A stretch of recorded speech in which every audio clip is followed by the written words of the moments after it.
Hi മക്കളെ, ഡൽഹി യൂണിവേഴ്സിറ്റിന്റെ first seat allocation rank list വന്നിരിക്കുകയാണ്. അപ്പോൾ ഈ ഒരു റാങ്ക് ലിസ്റ്റ് നിങ്ങൾ പരിശോധിക്കുന്ന വഴി നിങ്ങൾക്ക് ഏത് കോളേജിൽ ഏത് കോഴ്സിനാണ് അഡ്മിഷൻ ലഭിച്ചിരിക്കുന്നത്, അതുപോലെ തന്നെ നിങ്ങൾ ഫസ്റ്റ് പ്രിഫറൻസോ അല്ലെങ്കിൽ സെക്കൻഡ് പ്രിഫറൻസോ ആയിട്ടുള്ള കോളേജുകളിൽ കിട്ടിയിട്ടുണ്ടോ, അല്ല നിങ്ങൾ വിചാരിച്ച കോളേജിൽ കിട്ടിയിട്ടില്ല എന്നുണ്ടെങ്കിൽ നിലവിലുള്ള സീറ്റുകൾ ലോക്ക് ചെയ്തുകൊണ്ട് എങ്ങനെയാണ് ഹയർ പ്രിഫറൻസുകളിലോട്ട് പോകാൻ വേണ്ടി പറ്റുക, അത്തരം കാര്യങ്ങൾ നമുക്ക് ചെയ്യാൻ വേണ്ടി പറ്റും. അതുപോലെ നിങ്ങൾ അപേക്ഷിച്ചിട്ടുള്ള കോഴ്സും അതുപോലെ തന്നെ കോളേജുകളിലും എത്രാമത്തെ റാങ്കിലാണ് നിങ്ങൾ വന്നിരിക്കുന്നത്, നിങ്ങൾ ആ ഒരു കോഴ്സിലോട്ടും കോളേജിലോട്ടും എത്തിപ്പെട്ടിട്ടില്ല എന്നുണ്ടെങ്കിൽ അതിന്റെ കട്ട് ഓഫ് എത്രയാണ്, അത്തരം ഡീറ്റെയിൽസിലോട്ട് നമ്മൾ പോകും. ഡയറക്റ്റ്ലി നമ്മൾ വീഡിയോയിലോട്ട് പോവാണ്. നിങ്ങൾക്കറിയാം ഡൽഹി യൂണിവേഴ്സിറ്റിന്റെ CSAS എന്ന് പറയുന്ന ഒരു സംവിധാനം വഴിയാണ് നിങ്ങൾ അപേക്ഷിച്ചിരുന്നത് കൗൺസിലിങ്ങിന് വേണ്ടിയിട്ട്, കോമൺ സീറ്റ് അലൊക്കേഷൻ സിസ്റ്റം എന്ന് പറഞ്ഞിട്ടുള്ളത്. അപ്പോൾ വെബ് അഡ്രസ് എന്ന് പറയുന്നത് ugadmission.uod.ac.in എന്നുള്ളതാണ്. അപ്പോൾ നിങ്ങൾ ആ ഒരു വെബ്സൈറ്റിലോട്ട് പോകുന്ന സമയത്ത് ഇങ്ങനെ ഒരു ഇന്റർഫേസിലോട്ടാണ് വരിക. നിങ്ങൾ ഡയറക്റ്റ്ലി എന്ത് ചെയ്യുക, നിങ്ങളുടെ അപ്ലിക്കേഷൻ നമ്പറും പാസ്വേഡും വെച്ചുകൊണ്ട് ലോഗിൻ ചെയ്യുക. ലോഗിൻ ചെയ്യുന്ന സമയത്ത് ഡയറക്റ്റ്ലി നിങ്ങൾ വെബ്സൈറ്റിലോട്ട് പോകുന്നുള്ളതാണ്. ഇങ്ങനെ ഒരു ഇന്റർഫേസിലോട്ട് നിങ്ങൾ ചെന്നെത്തും. ഇവിടെ നിങ്ങൾ കാണുന്നത് പോലെ CSAS അലൊക്കേഷൻ ആൻഡ് അഡ്മിഷൻ എന്നുള്ളതുണ്ട്, അത് വ്യൂ ചെയ്യാൻ വേണ്ടി പറ്റും. അതുപോലെ തന്നെ CSAS റൗണ്ട് 1 എന്നുള്ളതും ഇവിടെ കാണാൻ വേണ്ടി പറ്റും. അതിന് മുകളിലായിട്ട് നിങ്ങൾക്കറിയാം CSAS എന്ന് പറയുന്നത് common seat allocation system Delhi യൂണിവേഴ്സിറ്റിന്റെ കൗൺസിലിംഗ് പ്രൊസീജിയർ 3 ഘട്ടങ്ങളിലായിട്ടാണ് നടന്നിട്ടുണ്ടായിരുന്നത്. 2 ഘട്ടങ്ങൾ ഓൾറെഡി പൂർത്തിയായി. അങ്ങനെ ഫസ്റ്റ് റാങ്ക് ലിസ്റ്റാണ് ഇന്ന് വന്നിരിക്കുന്നത്. അപ്പോൾ ഫേസ് 1ന്റെ അപ്ലിക്കേഷൻ നിങ്ങൾക്ക് ഇവിടെ കാണാൻ വേണ്ടിയിട്ട് പറ്റും. അതുപോലെ അപ്ലിക്കേഷൻ ഫേസ് 2 കാണാൻ വേണ്ടിയിട്ട് പറ്റും. അതുപോലെ മൈ സീറ്റ് അലൊക്കേഷൻ എന്നുള്ളതും CSAS അലൊക്കേഷൻ ആൻഡ് അഡ്മിഷൻ എന്നുള്ളതും സെയിം ആണ്. അത് നിങ്ങൾക്ക് വ്യൂ ചെയ്ത് കഴിഞ്ഞാൽ കാണാൻ വേണ്ടി പറ്റും. അതുപോലെ നിങ്ങൾക്ക് എന്തെങ്കിലും ക്വയറീസ് കാര്യങ്ങളുണ്ടെങ്കിൽ ഇവിടെ രേഖപ്പെടുത്താനുള്ള ഒരു ഓപ്ഷനും ഉണ്ട്. അതുപോലെ നിങ്ങളുടെ ബാങ്ക് ഡീറ്റെയിൽസും ട്രാൻസാക്ഷൻ ഡീറ്റെയിൽസും ഇവിടെ കാണാൻ വേണ്ടിയിട്ട് പറ്റും. അതുപോലെ നിങ്ങൾക്ക് എന്തെങ്കിലും ഗ്രീവൻസസ് അഡ്രസ്സ് ചെയ്യാനുണ്ടെങ്കിൽ ഈ ഒരു മെയിലിലോട്ട് uggrievances@admission.du.ac. എന്നുള്ള ആ ഒരു മെയിൽ വഴിയാണ് നിങ്ങൾ ചെയ്യാനുള്ളത്. നിങ്ങൾ മനസ്സിലാക്കുക. ബേസിക്കലി പറഞ്ഞത് മാത്രമേ ഉള്ളൂ. നിങ്ങൾ ചെയ്യാനുള്ളത് ഇവിടെ നോക്കുക, CSAS അലൊക്കേഷൻ ആൻഡ് അഡ്മിഷൻ എന്നുള്ള ഈ ഒരു വ്യൂ ഓപ്ഷനിലോ അല്ലെങ്കിൽ മൈ സീറ്റ് അലൊക്കേഷനിൽ ക്ലിക്ക് ചെയ്ത് കഴിഞ്ഞാൽ സെയിം ആണ് വരിക. ഞാനിവിടെ വ്യൂ കൊടുക്കുകയാണ്. വ്യൂ കൊടുക്കുന്ന സമയത്ത് നിങ്ങൾക്ക് ഏത് കോളേജിലാണ് ഏത് കോഴ്സിനാണ് കിട്ടിയിരിക്കുന്നതെന്നുള്ള ആ ഒരു കാര്യം നിങ്ങൾക്ക് ഇവിടെ കാണാൻ വേണ്ടിയിട്ട് പറ്റുന്നുള്ളതാണ്. നിങ്ങൾക്ക് BCom ഹോണേഴ്സിന് ഹൻസ്രജ് കോളേജിൽ ഒരു കുട്ടിൻ്റെ ഒരു മാർക്കാണ്, ഒരു അലൊക്കേഷൻ, അതിൻ്റെ ഒരു വിൻഡോ ആണ് ഇവിടെ കാണാൻ വേണ്ടിയിട്ട് പറ്റുക. അപ്പം BCom ഹോണേഴ്സിന് ഹൻസ്രജ് കോളേജിലാണ് കിട്ടിയിരിക്കുന്നത്. അലൊക്കേഷൻ CSAS റൗണ്ട് 1ലാണ് ഇപ്പോൾ കിട്ടിയിരിക്കുന്നത്. OBCയിൽ 836.4473 സംതിങ് സ്കോർ ഉണ്ടായിരുന്നു. ഇത് ചോയ്സ് 3 പ്രിഫറൻസ് 3 ആയിരുന്നു കൊടുത്തിട്ടുണ്ടായിരുന്നത്. അത്തരം കാര്യങ്ങൾ ഇവിടെ കൊടുത്തിട്ടുണ്ട്. അതുപോലെ തന്നെ അക്സെപ്റ്റ് അലൊക്കേഷൻ എന്നുള്ള ഒരു ഓപ്ഷൻ, അതായത് ഈ സീറ്റ് നിലവിൽ ലോക്ക് ചെയ്തുകൊണ്ട് മുന്നോട്ട് പോകാനുള്ള ഒരു ഓപ്ഷനും നിങ്ങൾക്കുണ്ട് എന്നുള്ളതാണ്. അപ്പോൾ നിങ്ങൾ നിർബന്ധമായിട്ടും മനസ്സിലാക്കിയിരിക്കേണ്ടത്, അഥവാ നിങ്ങൾക്ക് ഇപ്പോൾ ലഭിച്ചിരിക്കുന്ന റൗണ്ട് 1ൽ ഫസ്റ്റ് അലൊക്കേഷൻ അതിൻ്റെ റാങ്ക് ലിസ്റ്റ് പുറപ്പെടുവിച്ചതോടുകൂടി ഒരു ലിസ്റ്റ് വന്നിട്ടുണ്ടാവും, ഒരു കോളേജും ഒരു കോഴ്സ് നിങ്ങൾക്ക് കിട്ടിയിട്ടുണ്ടാവും. നിങ്ങൾക്ക് അഥവാ വേണമെങ്കിലും ആ കോളേജ് വേണ്ട എന്നുണ്ടെങ്കിലും നിങ്ങൾ ചെയ്യാനുള്ളത് ഈ ഒരു സീറ്റ്, ഈ ഒരു അലൊക്കേഷൻ നിങ്ങൾ അക്സെപ്റ്റ് ചെയ്ത് മുന്നോട്ട് കൊണ്ടുപോകുക. നിങ്ങൾ ഫീസ് അടച്ചിട്ട് ഹയർ പ്രിഫറൻസിന് വേണ്ടിയിട്ട്, ഈ കോഴ്സല്ല നിങ്ങൾ താല്പര്യപ്പെടുന്നത്, വേറെ കോളേജാണ്, വേറെ കോഴ്സാണെന്നുണ്ടെങ്കിൽ ഹയർ പ്രിഫറൻസിന് വേണ്ടിയിട്ട് നിലവിലുള്ള സീറ്റ് ലോക്ക് ചെയ്തുകൊണ്ട് നിങ്ങൾ മുന്നോട്ട് പോവുക എന്നുള്ളൊരു കാര്യമാണ് നിങ്ങൾ ചെയ്യാനുള്ളത്.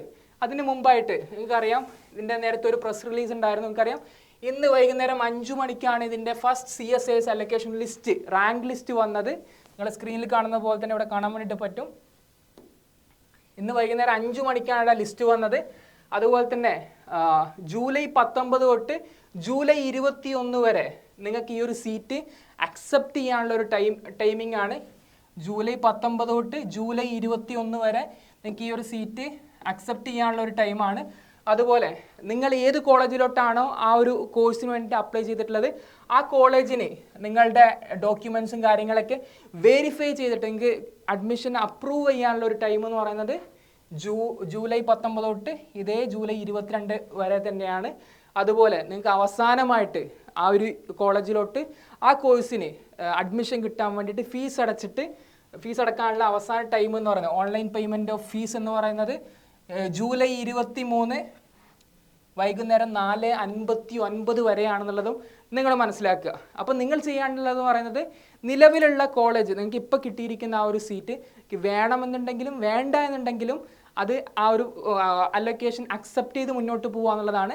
നിങ്ങൾക്ക് വേണം എന്നുണ്ടെങ്കിൽ, അതായത് നിങ്ങൾക്ക് ഇപ്പോൾ കിട്ടിയിരിക്കുന്ന ഒരു കോളേജ് അത് തന്നെ മതി എന്നുണ്ടെങ്കിൽ നിങ്ങളൊന്നും ചെയ്യേണ്ടതില്ല. ഡയറക്റ്റ്ലി നമ്മൾ നേരത്തെ പറഞ്ഞിട്ടുള്ള ഡയറക്റ്റ്ലി നമ്മൾ നേരത്തെ പറഞ്ഞിട്ടുള്ള അക്സെപ്റ്റ് അലൊക്കേഷൻ കൊടുക്കുക. ബാക്കി കുറച്ച് കാര്യങ്ങൾ ഇവിടെ ചോദിക്കും. നിങ്ങൾ സ്ക്രീനിൽ കാണുന്ന പോലെ തന്നെ കുറച്ച് കാര്യങ്ങൾ ഇവിടെ ചോദിക്കും. ആ കാര്യങ്ങൾ ഇവിടെ കുറച്ച് ഡിക്ലറേഷൻ ചോദിക്കുന്നുണ്ട്. ഇവിടെ ടിക്ക് മാർക്ക് ഇട്ടുകൊണ്ട് സബ്മിറ്റ് ചെയ്യുക എന്നുള്ളതാണ് നിങ്ങളിവിടെ ചെയ്യാനുള്ളത്. ഇനി അഥവാ നിങ്ങൾക്ക് ഇനി ഈ ഒരു കോഴ്സും ഈ ഒരു കോളേജുമല്ല നിങ്ങൾ താല്പര്യപ്പെടുന്നുണ്ടെങ്കിലും നിങ്ങൾ എന്ത് ചെയ്യണം, നിങ്ങൾ ഇതേ കോഴ്സിലോട്ട് ഇതേ ഫോർമാറ്റ് വഴി തന്നെ നിങ്ങൾ ആ ഒരു പ്രൊസീജിയർ കംപ്ലീറ്റ് ചെയ്തുകൊണ്ട് നിങ്ങൾ ഫീസ് അടച്ചുകൊണ്ട് അഡ്മിഷൻ എടുക്കണം. പിന്നീട് നിങ്ങളിവിടെ കാണുന്നത് പോലെ പ്രസ് റിലീസ് കാണുന്നത് പോലെ ഡിസ്പ്ലേ ഓഫ് വാക്കൻസീസ് നിങ്ങളിവിടെ സ്ക്രീനിൽ കാണുന്നത് പോലെ ഡിസ്പ്ലേ ഓഫ് വാക്കൻസീസ് എന്തെങ്കിലും സീറ്റുകൾ നിങ്ങൾ വിചാരിച്ച കോളേജുകളിലോട്ട് സീറ്റുകൾ ബാക്കിയുണ്ടെങ്കിൽ ജൂലൈ 24 വൈകുന്നേരം 5 മണിയോടുകൂടെ വ്യാഴാഴ്ചയാണ് അറിയാൻ വേണ്ടിയിട്ട് പറ്റുക. അപ്പോൾ അതനുസരിച്ചിട്ട് നിങ്ങൾ വിചാരിക്കുന്ന ആ ഒരു കോളേജുകളിലോട്ട് അല്ലെങ്കിൽ ആ ഒരു കോഴ്സിനോട്ട് നിങ്ങളുടെ പ്രിഫറൻസസ് നിങ്ങൾ ഫേസ് 2ലാണ് പ്രിഫറൻസ്, അതായത് കോഴ്സുകളും കോളേജുകളും പ്രിഫറൻസ് ആയിട്ട് കൊടുത്തത്. ആ പ്രിഫറൻസസ് ഹയർ പ്രിഫറൻസസ് ആക്കിയിട്ട് റീ ഓർഡർ ചെയ്യാനുള്ള ഒരു ഓപ്ഷൻ വരുന്നത് ജൂലൈ 24 വൈകുന്നേരം 5 മണി തൊട്ട് ജൂലൈ 25 വെള്ളിയാഴ്ച വൈകുന്നേരം 5 മണി വരെയാണ്, 4:59 വരെയാണെന്നുള്ളത് മനസ്സിലാക്കുക. അപ്പോൾ നിങ്ങൾ ആ ഒരു ഹയർ പ്രിഫറൻസസ് റീ ഓർഡർ ചെയ്ത പ്രകാരം പിന്നീട് second CSAS allocation rank list വരിക എന്ന് പറയുന്നത് ജൂലൈ 28-നാണ്. ഇന്ന് ജൂലൈ 19 ജൂലൈ 28-നാണ് നെക്സ്റ്റ് സെക്കൻഡ് CSAS അലൊക്കേഷൻ വരിക. അത് വൈകുന്നേരം ഇതേപോലെ 5 മണിക്ക് തന്നെ ആയിരിക്കും വരികയെന്നുണ്ട്. അതുപോലെ തന്നെ candidates to accept the allocated seat, അപ്പം അത് പ്രകാരം സെക്കൻഡ് ലിസ്റ്റ് പ്രകാരം നിങ്ങൾക്ക് സീറ്റ് അക്സെപ്റ്റ് ചെയ്യാനും അതുപോലെ തന്നെ കോളേജസിന് വെരിഫൈ ചെയ്യാനുള്ള ടൈമിങ് കാര്യങ്ങൾ ഇവിടെ കൊടുത്തിട്ടുണ്ട്. അതിവിടെ കാണാമെന്നുള്ളതാണ്. ജസ്റ്റ് ബേസിക്കലി പറഞ്ഞത് മാത്രമേ ഉള്ളൂ. അങ്ങനെ സെക്കൻഡ് CSAS എന്ന് പറഞ്ഞു കഴിഞ്ഞാൽ അവസാനമായിട്ട് നിങ്ങൾക്ക് ഫീസ് അടക്കാനുള്ള ഒരു ടൈം എന്ന് പറയുന്നത് ഓഗസ്റ്റ് 1 ഫ്രൈഡേ വൈകുന്നേരം 4:59 വരെയാണെന്നുള്ളതും നിങ്ങൾ മനസ്സിലാക്കുക എന്നുള്ളതാണ് ബേസിക്കലി ഇതിൽ പറയാനുള്ളത്. നമ്മൾ നേരത്തെ ഇതിലോട്ട് പോവാണ്. എടാ നിങ്ങൾ ബേസിക്കലി വളരെ ഇമ്പോർട്ടൻ്റ് ആയിട്ട് നിങ്ങൾ ഈ ഒരു കാര്യം തെറ്റിപ്പോവരുത്. നിങ്ങൾക്ക് നിലവിൽ കിട്ടിയിരിക്കുന്ന കോളേജും കോഴ്സും വേണമെന്നുണ്ടെങ്കിൽ ഡയറക്റ്റ്ലി അക്സെപ്റ്റ് അലൊക്കേഷൻ കൊടുക്കുക. അവിടെ ഡിക്ലറേഷൻ ചോദിച്ചിട്ടുള്ള ബാക്കിയുള്ള ഡീറ്റെയിൽസ് കാര്യങ്ങൾ കൊടുത്തിട്ട് നിങ്ങൾ ഫീ പേയ്മെൻറ്റ് നടത്തുക, അഡ്മിഷൻ എടുക്കുക എന്നുള്ളത് മാത്രമാണ്. പിന്നെ നിങ്ങൾക്കൊരു സെക്കൻഡ് CSAS അലൊക്കേഷനിലോട്ട് പോകേണ്ടതില്ല. ഓൾറെഡി നിങ്ങളെ അഡ്മിഷൻ പ്രൊസീജിയേഴ്സ് ഫേസ് 3 നിങ്ങൾ അഡ്മിഷൻ എടുത്ത് സബ്ജക്റ്റ് മാപ്പിംഗ് ചെയ്യുന്നതോടുകൂടെ ഫേസ് 3യും കംപ്ലീറ്റ് ആവും എന്നുള്ളതാണ്. ഇനി അതല്ല നിങ്ങൾക്ക് വേറെ കോളേജുകളിലോട്ടാണ് പോകേണ്ടത്, വേറെ കോഴ്സുകളിലോട്ടാണ് പോകേണ്ടത്, നിങ്ങൾക്ക് ഇപ്പം കൊടുത്തിരിക്കുന്ന പ്രിഫറൻസ് കിട്ടിയില്ല എന്നുണ്ടെങ്കിൽ എങ്കിലും നിങ്ങൾ ചെയ്യേണ്ടത് അക്സെപ്റ്റ് അലൊക്കേഷൻ കൊടുത്തിട്ട് ഇപ്പോൾ സീറ്റ് ലോക്ക് ചെയ്തിടുക. പിന്നെ ഹയർ പ്രിഫറൻസസ് റീ ഓർഡർ ചെയ്യാനുള്ള ഞാൻ നേരത്തെ പറഞ്ഞിട്ടുള്ള ഡേറ്റ് വരുന്ന സമയത്ത് ഇവിടെ കാണിച്ചതുപോലെ ഹയർ പ്രിഫറൻസ് റീ ഓർഡർ ചെയ്യാനുള്ള ഡേറ്റ് എന്ന് പറയുന്നത് ജൂലൈ 24 തൊട്ട് ജൂലൈ 25 വരെയാണ്. അത് നിങ്ങൾ ആ ഒരു നിലവിലുള്ള അഡ്മിഷൻ സീറ്റ് ലോക്ക് ചെയ്തിട്ട് ഫീ പേയ്മെൻറ്റ് നടത്തി കഴിഞ്ഞാൽ മാത്രമാണ് നെക്സ്റ്റ് പ്രൊസീജിയേഴ്സിലോട്ട് നിങ്ങളെ അലോ ചെയ്യുക അല്ലെങ്കിൽ എൻട്രി കിട്ടുക എന്നുള്ളതും നിങ്ങൾ ബേസിക്കലി മനസ്സിലാക്കുക എന്നുള്ളതാണ്. അതുപോലെ നിങ്ങൾ ബാക്കിലോട്ട് വരുന്ന സമയത്ത് എനിക്കിവിടെ കാണാൻ വേണ്ടി പറ്റും CSAS റൗണ്ട് 1 എന്നുള്ളത് കാണാൻ വേണ്ടി പറ്റും. ഇവിടെ വ്യൂ ചെയ്യുന്ന സമയത്ത് നിങ്ങൾ നിലവിൽ കൊടുത്തിരിക്കുന്ന പ്രിഫറൻസസും അതിൽ നിങ്ങൾക്ക് കിട്ടിയിരിക്കുന്ന റാങ്കും, അതിൽ ജനറൽ റാങ്ക് ഉണ്ടാവും, കാറ്റഗറി റാങ്കും ഉണ്ടാവും, അതുപോലെ തന്നെ അതിൻ്റെ കട്ട് ഓഫും കാണാമെന്നുള്ളതാണ്. നിങ്ങളുടെ പേര്, ഡീറ്റെയിൽസ്, ഡേറ്റ് ഓഫ് ബർത്ത് കാര്യങ്ങൾ ഇവിടെ ഉണ്ടാവും. അതുപോലെ തന്നെ ഇവിടെ കൊടുത്തേക്കുന്ന BCom honours Shriram College of കൊമേഴ്സിൽ ഇവിടെ നോക്കുക, ശ്രീറാം കോളേജ് ഓഫ് കൊമേഴ്സ് ആണ് ഫസ്റ്റ് പ്രിഫറൻസ് ആയിട്ട് കൊടുത്തേക്കുന്നത്. അതിൽ ജനറൽ അൺറിസർവ്ഡിൽ റാങ്ക് വന്നേക്കുന്നത് 2762 ആണ്. കട്ട് ഓഫ് വന്നേക്കുന്നത് 317 അതേ BCom honours Shriram College of കൊമേഴ്സിൽ OBC കാറ്റഗറിയിൽ വരുന്ന സമയത്ത് 2762 ആണ്. ഇത് രണ്ടും സെയിം ആണ് വരിക. പക്ഷേ കാറ്റഗറിയിൽ വരുന്ന സമയത്ത് കട്ട് ഓഫ് വന്നേക്കുന്നത് 2138 കിട്ടിയിരിക്കുന്ന മാർക്ക് ഇവിടെ കാണാം. അവസാനമായിട്ട് അഡ്മിറ്റ് ചെയ്യപ്പെട്ട ഒരാളുടെ മാർക്ക് എത്രയാണോ അതിനെയാണ് നമ്മൾ കട്ട് ഓഫ് എന്ന് വിളിക്കുക. ഒന്നുകൂടെ മനസ്സിലാക്കുക, നമ്മൾ സാധാരണ കട്ട് ഓഫ് എന്ന് പറയുന്നത് ഒരു കോഴ്സിലോട്ട്, ഒരു കോളേജിലോട്ട്, അതിപ്പം ശ്രീറാം കോളേജ് ഓഫ് കൊമേഴ്സ് ആയിക്കോട്ടെ, ഹിന്ദു കോളേജ് ആയിക്കോട്ടെ, ഹൻസ്രജ് ആയിക്കോട്ടെ, ആ കോളേജിലോട്ട് ആ ഒരു പ്രോഗ്രാമിന്, സ്പെസിഫിക് ആയിട്ടുള്ള പ്രോഗ്രാമിന് അവസാനമായിട്ട് അഡ്മിറ്റ് ചെയ്യപ്പെട്ടുള്ള കുട്ടിയുടെ മാർക്ക് എത്രയാണോ അതാണ് അതിനെ കട്ട് ഓഫ് എന്ന് വിളിക്കുന്നത്. ഇപ്പം 50 സീറ്റുകളാണുള്ളതെന്നുണ്ടെങ്കിൽ 50ാമത്തെ കുട്ടിക്ക് എത്ര മാർക്ക് കിട്ടി എന്നുള്ളതായിരിക്കും ഇവിടെ ബേസിക്കലി കട്ട് ഓഫ് ആയിട്ട് വരിക എന്നുള്ളത് നിങ്ങൾ മനസ്സിലാക്കുക എന്നുള്ളതാണ്. അതുപോലെ തന്നെ ബാക്കിയുള്ള കോളേജുകളിലും അതുപോലെ തന്നെ കോഴ്സുകൾക്കും എത്രയാണ് റാങ്ക് വന്നേക്കുന്നത്, അതിൻ്റെ ജനറൽ റാങ്ക് എത്രയാണ്, കാറ്റഗറി റാങ്ക് എത്രയാണ്, അതവിടെ കൊടുത്തിട്ടുണ്ട്. അതുപോലെ കട്ട് ഓഫും ഇവിടെ നൽകിയിട്ടുണ്ട് എന്നുള്ളത് നിങ്ങൾ മനസ്സിലാക്കാൻ വേണ്ടി പറ്റും. അപ്പോൾ ഇനി നിങ്ങൾ ചെയ്യാനുള്ളതെന്ന് പറഞ്ഞാൽ വളരെ ശ്രദ്ധാപൂർവം നിർബന്ധമായിട്ടും നിങ്ങൾക്ക് ഇതേ സീറ്റ് വേണമെന്നുണ്ടെങ്കിൽ, ഇതേ കോളേജിൽ ഇതേ പ്രോഗ്രാമിന് സീറ്റ് വേണമെന്നുണ്ടെങ്കിൽ ഡയറക്റ്റ്ലി നമ്മൾ നേരത്തെ പറഞ്ഞതുപോലെ ഈ ഒരു സീറ്റ് CSIS അലൊക്കേഷൻ അഡ്മിഷനിൽ പോയിട്ട് അക്സെപ്റ്റ് അലൊക്കേഷൻ കൊടുക്കുക.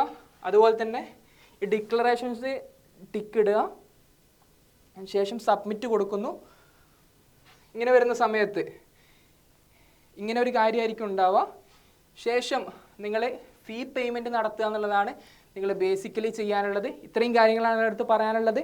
നിങ്ങൾ ഈ ഒരു ഏത് കോഴ്സിലോട്ടാണോ വേണ്ടത്, ഏത് കോളേജാണോ വേണ്ടത്, നിങ്ങൾ നിർബന്ധമായിട്ടും ചെയ്യാനുള്ളത് ഇപ്പോൾ നിലവിൽ കിട്ടിയിരിക്കുന്ന സീറ്റ് ലോക്ക് ചെയ്യുക. എന്നിരുന്നാൽ മാത്രമാണ് നിങ്ങൾക്ക് അതേ കോളേജും അതേ പ്രോഗ്രാമും മതിയെങ്കിൽ ഡയറക്റ്റ്ലി പേയ്മെൻറ്റ് ചെയ്തുകൊണ്ട് മുന്നോട്ട് പോവാം. പിന്നെ നിങ്ങൾ സെക്കൻഡ് റൗണ്ടിലോട്ട് പോകേണ്ട ആവശ്യമില്ല. ക്ലാസ് പിന്നെ phase 3 subject mapping, document verification മാത്രം നിങ്ങൾ കംപ്ലീറ്റ് ചെയ്താൽ മതി.